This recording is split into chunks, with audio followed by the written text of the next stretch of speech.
to yield 3 minutes to the gentleman from New York, Mr. Hanna. The gentleman from New York is recognized for 3 minutes. I thank the gentleman from New Jersey. Mr. Speaker, I rise today in support of 3578, which would require the FAA to conduct a formal rulemaking process for sleep apnea certifications for pilots and air traffic controllers. As a member of the Small Business Committee and the Transportation Committee, and as a pilot, I am deeply concerned that complex federal regulations and bureaucracy are hurting America's aviation industry.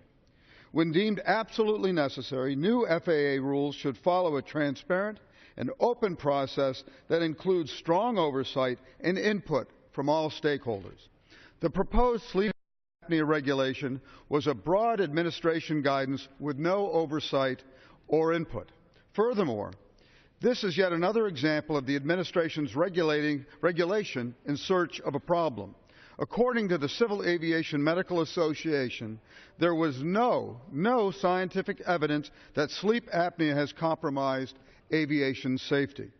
According to yesterday's Washington Post, the number of small planes flying across this country has fallen by nearly 200,000 since 1980. Production of single-engine airplanes has fallen 20-fold to below 700 per year. We need to ensure that any regulation help, not hinder, the aviation industry in growing and prospering. Across the nation, nearly 1.2 million workers depend on the general aviation industry. This is especially true in rural upstate New York. I encourage the FAA to ensure that we promote safety in a way that is consistent with growing our vital aviation industry and that makes sense in the real world. H.R. 3578 would require the FAA to follow a proven and transparent process when issuing rules, and so I urge my colleagues to support this bill. I yield back the